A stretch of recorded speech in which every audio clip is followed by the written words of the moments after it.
A Harvard scientist publicly said there's a 30–40% chance that 3I Atlas isn't purely natural. That number is not a headline stunt. It's one researcher's working estimate. Based on a set of observed oddities, he didn't say aliens confirmed. He said, this object is unusual enough that it deserves top priority observation. Here's the straight deal. The claim rests on multiple anomalies. Researchers have reported unexpected brightness patterns, odd gas emissions, an unusually large inferred nucleus in some datasets, polarization and light curve quirks, and small but repeatable velocity adjustments that some interpret as non-gravitational delta-V signatures. Taken together, those anomalies raise a statistical eyebrow. 7 low-probability deviations occurring at once is what prompted the numeric estimate. What that 30–40% number practically does is force attention. It's a Bayesian move. An expert saying, given what I weigh as evidence, this hypothesis deserves serious follow-up. The proper scientific response isn't to spread panic. It's to allocate telescope time, run precision astrometry, do high-resolution spectroscopy, and perform deep radio searches. Those are the tests that either push the probability down, natural explanation fits, or up, an artificial explanation survives scrutiny. Most scientists remain skeptical and cautious. Comets can be messy, and jets of outgassing can mimic small thrusts. But skepticism and investigation go together. Right now, the number is a policy tool. Prioritize observations, publish raw data, and let the community update that probability with real measurements. For viewers, treat the claim as an urgent scientific hypothesis, noteworthy, investigatory, and far from proven. Part 2. The concrete tests that will decide it. There are 4 measurements that will move the needle fast.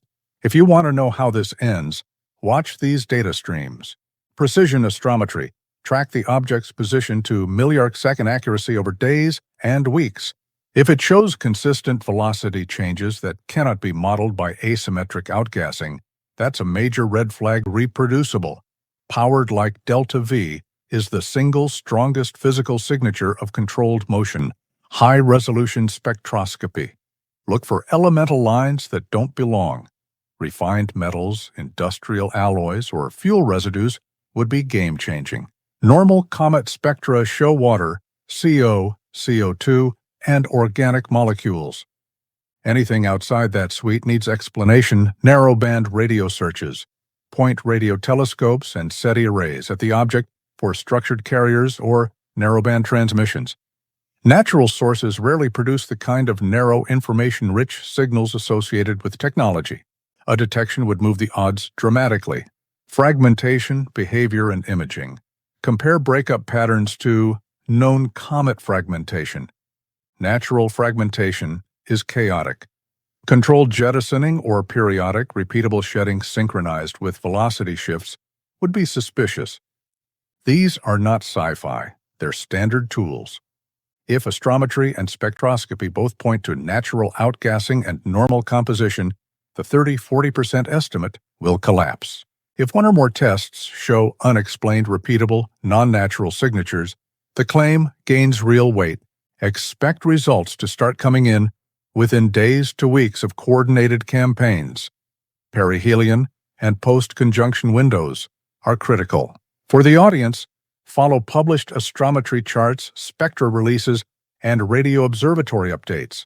Those datasets will decide whether this is an odd comet or something far stranger. Part 3. Why most scientists are skeptical. Read this, then trust the data. Listen up. The loudest reaction to the 30–40% claim isn't a panic, it's professional caution. The majority of comet and planetary scientists treat the artificial origin idea as a hypothesis worth testing, not a conclusion. Here's why they push back, and what that means for you. First, comets are messy by nature. Jets of gas blast off when sunlight hits volatile patches, and those jets can act like tiny thrusters. That produces measurable, non-gravitational motion, the exact kind of small velocity shifts some observers flagged. Scientists model jet-driven delta V all the time. Those models can reproduce apparently engine-like changes without invoking technology. Second, odd light behavior and sudden brightening are common in active comets. Fragmentation, rotating jets, changing dust grain sizes, and seasonal exposure of volatile patches all make light curves and spectra look strange. Polarization and spectral quirks that seem anomalous at first often fall into place once more data and higher cadence observations arrive. Third, the scientific standard: extraordinary claims need extraordinary evidence. If someone argues an object is engineered, the community asks for direct reproducible signatures, clear, narrowband radio carriers, spectral lines of refined alloys, imaging that resolves non-natural structure, or persistent powered thrust that outgassing models cannot explain. So far, no public dataset crosses that threshold. Fourth, observational bias and sampling issues matter. Sparse coverage, gaps during solar conjunction, and different reduction pipelines can make natural behavior appear stepwise or patterned. Scientists want raw astrometry, repeated spectra, and cross-checked reductions before updating consensus. Finally, the right response from the scientific community is not dismissal, but targeted skepticism. Run the natural models hard, publish everything, and let the data decide. If cometary physics fails to explain the anomalies, consensus will shift quickly. For now, treat the claim as a spotlight on an unusual object, important to study, not proven to be alien. That 30–40% figure is easy to misread. It's not an announcement of aliens. It's not a legal or governmental risk assessment. When it is one scientist's current probabilistic judgment, a Bayesian-style estimate based on the anomalies he considers most salient. For the public, that translates into three clear meanings. First, it expresses uncertainty. The scientist is saying, given the odd features I've seen, I assign a non-negligible chance the natural model will fail. It's a call to action. Prioritize observations to reduce that uncertainty. Second, it's a working hypothesis, not a verdict. Science updates beliefs with data. That number will move up or down as high-precision astrometry, spectroscopy, and radio searches arrive. A single decisive measurement, e.g., a repeatable delta V inconsistent with outgassing or an unexpected spectral fingerprint, would change consensus rapidly. Third, practical consequence, not panic trigger. The number functions as a resource allocation signal: more telescope time, more radio arrays, coordinated observation campaigns. It's a way to get the community to treat the object as a high-value target. How will you know the number changed? Watch the data releases. Raw astrometric tables, spectra, and radio logs, peer-reviewed preprints, and agency bulletins will show whether natural models hold up. If most teams show that comet physics reproduces the anomalies, the probability collapses. If multiple independent datasets fail to match natural models, the probability climbs, and policy responses follow. Bottom line for viewers, 30–40% is a red flag for observation, not a declaration of contact. Treat it as an invitation to follow the science, demand transparency, check primary data, and let reproducible measurements, not headlines, guide your judgments. Part 5. How the media and public are responding and what you should ignore. The moment a respected scientist put a number on the possibility that 3I Atlas might be engineered, the internet exploded. Headlines shortened nuance into clickbait. Aliens? Doomsday. Streams filled with heated speculation. That reaction is predictable. Big claims. Pluses, social media, harsh noise. Here's what matters and what to ignore. What drives the hype? A single percentage quoted out of context looks like certainty. Influencers amplify worst-case simulations because they get views. Forums splice raw astrometry into dramatic overlays Without explaining measurement errors, that feeds fear. At the same time, legitimate journalists rush to summarize complex scientific debate in short pieces, and subtle qualifiers vanish. The result is a public conversation that's high on drama and low on data. What you should ignore immediately: doomsday scenarios from unverified simulations, claims of government cover-ups with no evidence, and any inside source screenshots that can't be traced back to verified observatories. Also, ignore anyone who treats the 30–40% figure as proof. It's a working estimate from one scientist, not a consensus. What you should pay attention to: primary data and official releases. Look for raw astrometric tables, spectroscopy plots, and press releases from research teams or agencies, NASA, ESA, major observatories. Peer-reviewed preprints or archive uploads from recognized teams are gold. They show data and methods. Also watch coordinated observation campaigns when several independent observatories publish consistent astrometry or spectra. That's meaningful. How this plays out in real life: panic can pressure institutions to respond slowly or opaquely, which in turn fuels conspiracy. The healthiest public reaction is curiosity plus skepticism. Demand transparency, favor primary data over punditry, and follow updates from legitimate astronomical institutions. If you create content, label speculation clearly. If you're a viewer, don't amplify unverified worst-case renders. Amplify real data sources and expert explanations. Bottom line: social media will inflate every angle. Your best move is simple: trust published data, ignore sensationalized takes, and treat the story as a live scientific investigation, not a headline-driven apocalypse. Part 6. If 3i Atlas were artificial, what would change? The practical, policy, and scientific fallout. If multiple independent data sets continue to resist natural explanations and point toward artificial origin, the world would shift from curiosity to crisis management by science. Here's what would realistically happen next and what it would mean. First, scientific escalation. Observatories worldwide would prioritize continuous coverage, precision astrometry to characterize motions, broadband and high-resolution spectroscopy to probe composition, radio arrays to hunt for structured emissions, and imaging with the biggest telescopes to resolve any macroscopic structure. Data would be shared across institutions. International consortia would form quickly to cross-check results and rule out instrumental or reduction errors. Second, policy and governance. Governments would convene advisory groups combining space agencies, defense departments, and scientific bodies to evaluate risk and response options.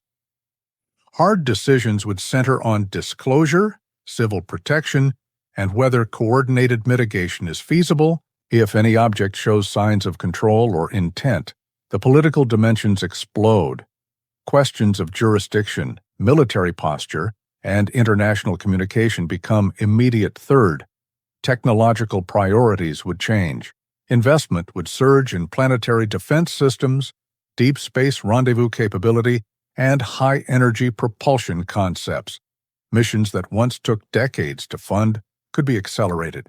Private companies with launch and remote sensing capability would be pressed into service alongside national agencies. Fourth, social and ethical issues. The discovery of engineered extraterrestrial technology raises existential questions. What are its intentions? Is it a probe, a derelict, or active craft? Do we try to communicate or only observe? Scientists and ethicists would rapidly debate protocols for contact, contamination, and the release of potentially destabilizing information. Finally, long-term science. Confirmed artificial origin would rewrite astrobiology, engineering theory, and our place in the universe. Even ambiguous evidence would change priorities. More telescopes, more targeted, SETI-style searches, more funding for rapid response planetary missions. Practical takeaway for viewers: a stepwise escalation would follow. More data, more international coordination, and then policy decisions. If you want to follow responsibly, watch the data releases and official statements from scientific institutions. They'll show the path forward. If you want to know exactly when this either collapses into a boring comet story or becomes epical, here are the concrete windows and signals to watch. In order of importance, immediate astrometry updates, days to weeks. Milliarc-second precision position measurements from multiple observatories are the fastest way to test for unexplained delta V, reproducible powered-like shifts that cannot be modeled by asymmetric outgassing would be the first serious red flag watch for consistent astrometric catalogs and independent cross-checks. High-resolution spectroscopy, days, weeks. Spectra covering visible to IR wavelengths reveal composition. Expect repeated campaigns around perihelion and post-conjunction. Look for lines inconsistent with common comet volatiles, H2O, CO, CO2 organics. Unusual metal lines or non-natural chemical signatures would demand urgent follow-up radio and narrowband searches, immediate and ongoing. SETI and radio observatories will scan for structured transmissions.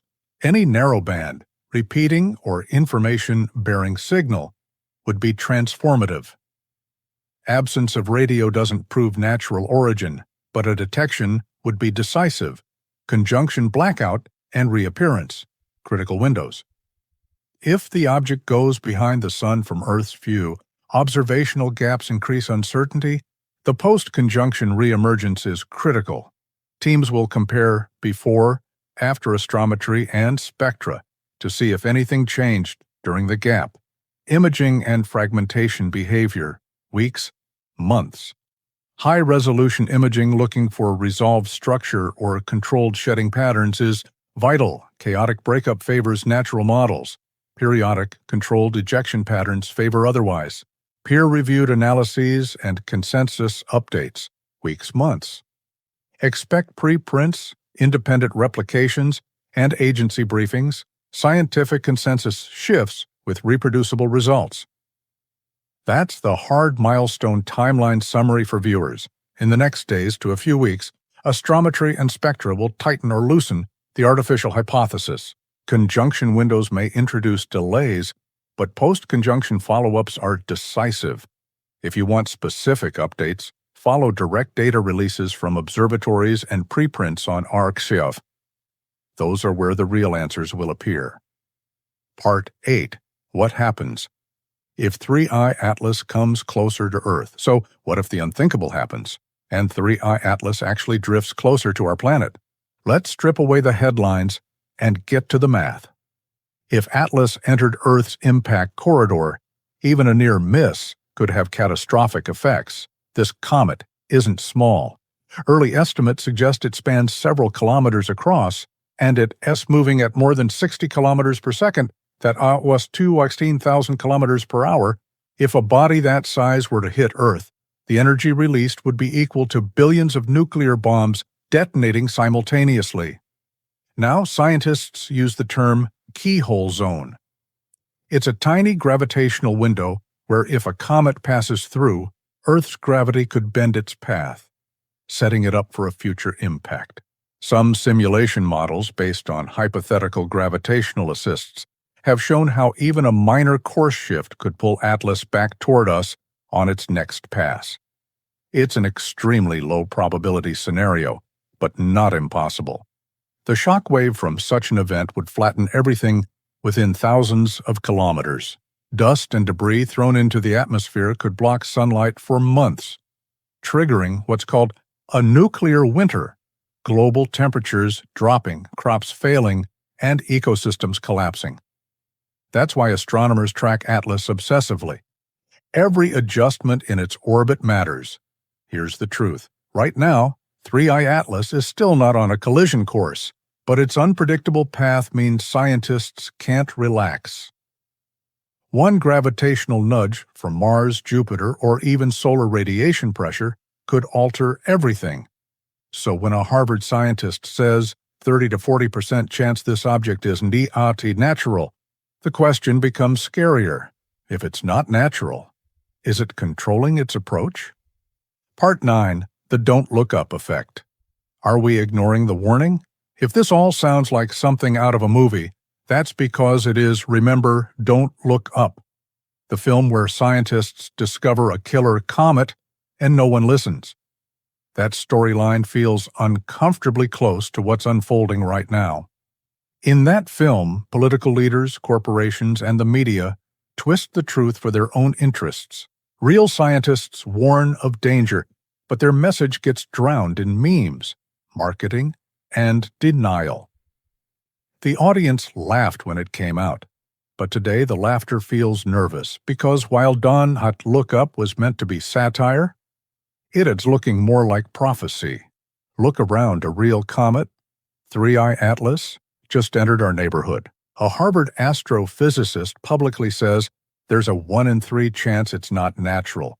Yet most major networks treat the topic like a curiosity, not a global priority. Instead of real-time orbital data, the public gets short sound bites and speculation. Even if Atlas is completely natural, it's a reminder that humanity is still vulnerable and mostly unprepared. Planetary defense budgets are microscopic compared to what's at stake. Most nations still rely on tracking, not deflecting. If a fast-moving interstellar object were heading our way, we'd have months, maybe weeks, to react.